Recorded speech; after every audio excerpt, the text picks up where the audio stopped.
Rowdy sheeter Boragadda Anil మధ్యంతర bail గడువు ముగియనుంది. దీంతో రాజమండ్రి జైలులో లొంగిపోతాడు అనే ప్రచారం జరుగుతోంది.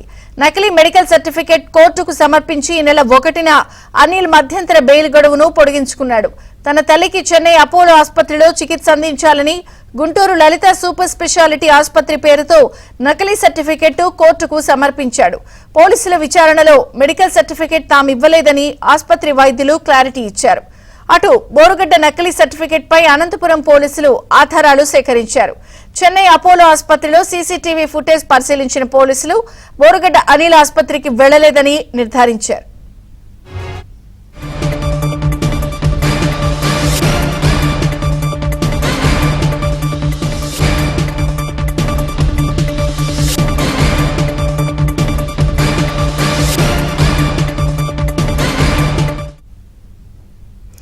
ఇవాళతో రౌడీ షీటర్ బోరగడ్డకి సంబంధించిన టైం గడువు ముగిసిన నేపథ్యంలో ఈ రోజు పోలీసులకి లొంగిపోతారు అని చెప్పి అంటున్నారు. ఇక రాజమండ్రి సెంట్రల్ జైలు దగ్గర మా ప్రతినిధి రాజాబాబు మరిన్ని వివరాలు అందించడానికి సిద్ధంగా ఉన్నారు. Rajababu, over to you.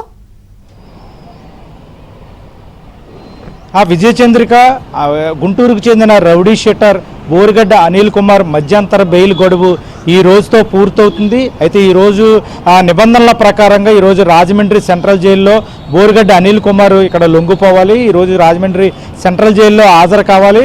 అయితే ప్రస్తుతం ఇప్పటి వరకు కూడా బోరగడ్డ అనిల్ కుమార్ రాజమండ్రి సెంట్రల్ జైలుకు రాలేదు. ప్రస్తుతం అయితే పోలీసులు ఈరోజు బోరగడ్డ అనిల్ కుమార్ రాజమండ్రి సెంట్రల్ జైలుకు వచ్చి లొంగిపోతాడా లేకపోతే ఏం జరుగుతుంది అనేది మాత్రం పోలీసులు ఉత్కంఠగా ఎదురు చూస్తున్నారు. ఇప్పటికే పోలీసులు ఇంటెలిజెన్స్ అధికారులు కూడా రాజమండ్రి సెంట్రల్ జైలు దగ్గరకు వచ్చి ఇక్కడ నిఘా పెట్టిన పరిస్థితి అయితే నెలకొంది. అనిల్ కుమార్ ఈరోజు రాజమండ్రి సెంట్రల్ జైలుకు వస్తాడా రాడా అనేది మాత్రం చాలా ఉత్కంఠగా పోలీసులు ఎదురు చూస్తున్నారు. మరో పక్క చూస్తే కనుక ఈరోజు సాయంత్రం 5 గంటల్లోగా రాజమండ్రి సెంట్రల్ జైలుకు హాజరు కావాల్సి ఉంది అనేది కూడా పోలీసులు చెప్తున్నారు. ఈ నేపథ్యంలో బోరగడ్డ అనిల్ కుమార్ రాజమండ్రి సెంట్రల్ జైలుకు వచ్చి ఈరోజు సెంట్రల్ జైల్లో లొంగిపోతాడు. బెయిల్ గడువు పూర్తయిపోయింది కాబట్టి ఎట్టి పరిస్థితుల్లోనూ ఈరోజు సెంట్రల్ జైలుకు వచ్చి లొంగిపోతాడు అనేది మాత్రం పోలీసులు అయితే కనుక భావిస్తున్నారు. అయితే ప్రస్తుతం ఇప్పటివరకు కూడా బోరగడ్డ అనిల్ కుమార్కి సంబంధించి ఎటువంటి సమాచారం ఇటు పోలీసులకు కానీ రాజమండ్రి సెంట్రల్ జైలు అధికారులకు కానీ ఇప్పటివరకు ఎటువంటి సమాచారం లేదు. ప్రస్తుతం ఇప్పటివరకు కూడా బోరగడ్డ అనిల్ కుమార్ రాజమండ్రి సెంట్రల్ జైలు దగ్గరికి రాలేదు. అయితే మధ్యాహ్నం నుంచి అంటే ఈరోజు సాయంత్రంతో గడువు పూర్తవుతుంది కాబట్టి ఈరోజు రాజమండ్రి సెంట్రల్ జైలుకు వచ్చి లొంగిపోతారా లేదనేది మాత్రం పోలీసులు ఉత్కంఠగా ఎదురు చూస్తున్న పరిస్థితి అయితే నెలకొంది. మరో పక్కన ఈరోజు బోరగడ్డ అనిల్ కుమార్ రాజమండ్రి సెంట్రల్ జైల్లో వచ్చి లొంగిపోయే అవకాశం ఉంది. మధ్యంతర బెయిల్ గడువు పూర్తయిన నేపథ్యంలో అనిల్ కుమార్ ఈరోజు రాజమండ్రి సెంట్రల్ జైలుకు వస్తారు అనేది మరో పక్క ప్రచారం జరుగుతుంది.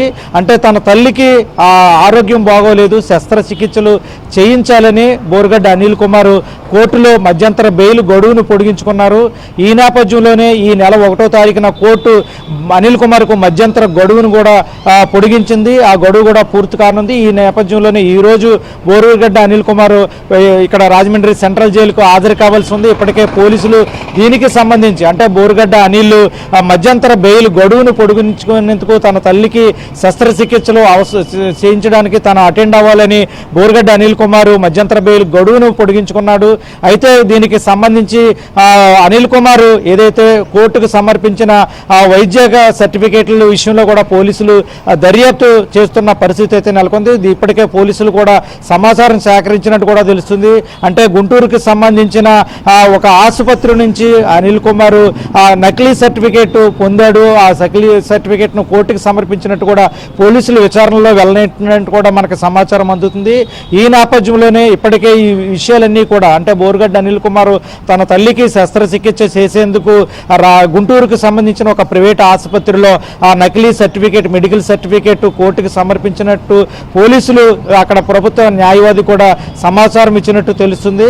ఈ తన తల్లికి శస్త్రచికిత్స చెన్నై ఆసుపత్రిలోని చేయించాలి, తాను హాజరు కావాలని, తనకు మధ్యంతర బెయిల్ గడువును పొడిగించాలని కూడా అనిల్ కుమార్ కోర్టుని బెయిల్ పిటిషన్ వేసిన నేపథ్యంలోనే కోర్టు కూడా ఈ నెల 1వ తేదీన మధ్యంతర గడువును కూడా పొడిగించింది. అయితే గడువు కూడా పూర్తయింది. ఈ రోజు ఈ నేపథ్యంలో పోలీసులు కూడా ప్రస్తుతం బోరగడ్డ అనిల్కి సంబంధించి ఏం జరుగుతుంది, ఈ రోజు అనిల్ కుమార్ వచ్చి రాజమండ్రి సెంట్రల్ జైలుకు హాజరవుతాడా లేదనేది మాత్రం పోలీసులు అయితే కనుక ఇక్కడ పోలీసుల్లో ఉత్కంఠ నెలకొందని చెప్పవచ్చు. రాజమండ్రి సెంట్రల్ జైలు అధికారులు కూడా ఇప్పటివరకు కూడా ఎటువంటి సమాచారం లేదు. లేదు. అంటే ఈ రోజు సాయంత్రం లోపల బోరుగడ్డ అనిల్ కుమార్ నిబంధనల ప్రకారంగా ఇక్కడ రాజమండ్రి సెంట్రల్ జైలుకి హాజరవ్వాలి. రాజమండ్రి సెంట్రల్ జైలు ఇప్పటికే రిమాండ్ ఖైదీగా బోరుగడ్డ అనిల్ కుమార్ ఉన్నాడు కాబట్టి మధ్యంతర గడువు ఏదైతే కోర్టు ఇచ్చిన మధ్యంతర గడువు కూడా పూర్తయింది కాబట్టి ఈరోజు ఎట్టి పరిస్థితుల్లోనూ అనిల్ కుమార్ రాజమండ్రి సెంట్రల్ జైల్లో వచ్చి లొంగిపోవాలి, రిమాండ్ ఖైదీగా హాజరవ్వాలి. అయితే ప్రస్తుతం మాత్రం ఇప్పటివరకు బోరుగడ్డ అనిల్ కుమార్ రాజమండ్రి సెంట్రల్ జైలుకు హాజరు కాలేదు. సాయంత్రం 5 గంటల వరకు టైం ఉంది కాబట్టి పోలీసులు మాత్రం దీనిపై ఉత్కంఠగా ఎదురు చూస్తున్నారు. దీనికి సంబంధించి ఇప్పటికే పోలీసులు కూడా దర్యాప్తు చేసి తమ విచారణలో కీలకమైన అంశాలు కోర్టుకి ప్రభుత్వ న్యాయవాది దృష్టి కూడా తీసుకెళ్లినట్టు మనకు సమాచారం అవుతుంది. కేవలం అంటే ఈ బెయిల్ మంజూరైన సమయంలో మధ్యంతర బెయిల్ గడువును మార్చి 1 నుంచి ఇప్పటి వరకు గడువును పొడిగించుకున్న నేపథ్యంలో ఈ బెయిల్ సమయంలో అనిల్ కుమార్ ఏం చేశాడనే దాని మీద పోలీసులు కూడా విచారణ జరిపి దీనికి సంబంధించిన వివరాలను కూడా కోర్టుకు సమర్పించే ఆలోచనలో ఉన్నట్టు కూడా పోలీసులు కూడా చెప్తున్న పరిస్థితి అయితే నెలకొంది. ప్రస్తుతం అయితే కనుక రాజమండ్రి సెంట్రల్ జైలు దగ్గర మాత్రం పోలీసులు ఉత్కంఠగా ఎదురు చూస్తున్నారు. ఈరోజు అనిల్ కుమార్ రాజమండ్రి సెంట్రల్ జైలుకు వచ్చి లొంగిపోతాడా లేకపోతే ఏం జరుగుతుంది అనేది మాత్రం పోలీసులు ఉత్కంఠగా ఎదురు చూస్తున్న పరిస్థితి అయితే నెలకొంది. ఇది విజయ చంద్రిక రాజమండ్రి సెంట్రల్ జైలు వద్ద పరిస్థితి.